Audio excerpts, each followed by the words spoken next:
আমি এক্সপোনেন্ট সূচকৰ বহুত ধৰ্ম জানো ন এতিয়া তোমালোক এটা মই প্ৰশ্ন কৰিম প্ৰশ্নটো হ'ল এটা সংখ্যা ললা যিকোনো সংখ্যা এটা ললা a সেই a সংখ্যাটো যদি আমি ওপৰত 2 লিখি দিও তাৰমানে দুটা a পূৰণ হৈ থাকে a স্কয়াৰ এতিয়া মই যদি কওঁ এই a টোৰ পাৱাৰ হ'ল 0 যিকোনো সংখ্যা 2 টু দি পাৱাৰ 0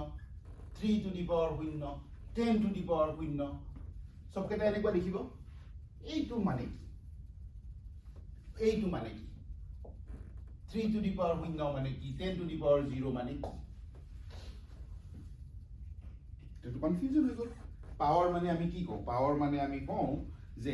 একেটা সংখ্যা কিমান বাৰ পূৰণ কৰিব লাগিব 2 কিউব মানে 2 পূৰণ 2 পূৰণ 2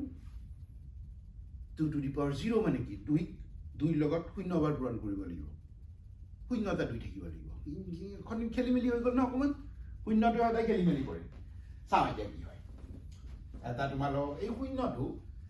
ধৰিলো এনেকুৱা এটা সংখ্যা ললো এটো আমি হৰণৰ প্ৰপাৰ্টিটো ইউজ কৰিম এটো জানো ন আমি a to the power m divided by a to the power n তার মানে কি a to the power m minus n okay এইটোৰ পৰা চাম ধৰি লোৱা এটা আমি সংখ্যা ললো বেলেগ এটা ৰং লবা কোনটো লম এইটো লম 3 to লম 3 to the power 5 divided by 3 to the power 5 okay এটোৰ কি উত্তৰ এই উত্তৰটো 1 যিকোনো সংখ্যাক সেই একেটা সংখ্যাৰে যদি হৰণ কৰা উত্তৰটো সদায় 1 10 হৰণ 10 সমান 1 1 লাখ হৰণ 1 লাখ সমান 1 10,45,400 divided by 10,45,400 উত্তৰটো 1 যিকোনো সংখ্যা একেটা সংখ্যাৰে যদি হৰণ কৰা উত্তৰটো সদায় 1 ওকে এইটো আমি জানো এইটো উত্তৰ 1 এতিয়া এইটো এই এক্সপোনেন্ট খিনি মন কৰা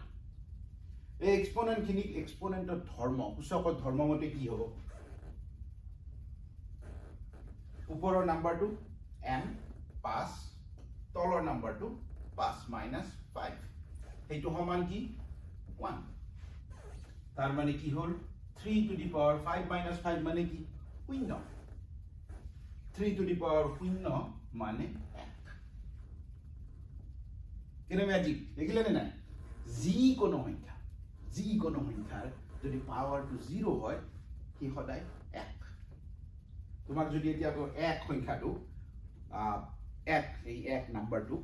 তোমালোকে সূচকত লিখা যিকোনো এটা নাম্বাৰ লৈ তাৰ পাৱাৰ 0 কৰি দিলে শুদ্ধ এতিয়া এইটো যদি ভাবা a টাৰ্মত যদি ভাবা আমি ললো a to the power এবাৰ m নলৈ x বুলি লওঁ এইকেইটা নাম্বাৰ বেছি ভাল m n গিটা n বুলি লওঁ a to the power m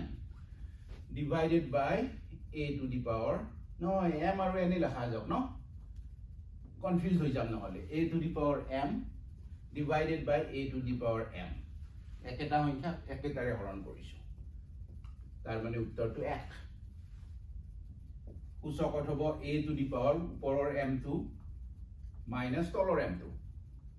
সমান 1 তাৰ মানে a to the power m minus m 0 equal to 1 গতিকে এইটো আমাৰ প্ৰমাণ হ'ল যে যিকোনো নাম্বাৰ a তাৰ যদি পাৱাৰ 0 তেনেহলে এই সংখ্যাটো সদায় 1 হয় তাৰ মানে যিকোনো সংখ্যাই লয় যিকোনো প্লাস সংখ্যা মাইনাস সংখ্যা ভগ্নাংশ যি লৈ থাকা যদি পাৱাৰটো যদি 0 তাৰ ভ্যালু সদায় 1 গতিকে এইটো পালো এতিয়া এটা বেলেগ চাও এইটো বেলেগটোৰ কাৰণে বেলেগ এটা ভিডিও বনাও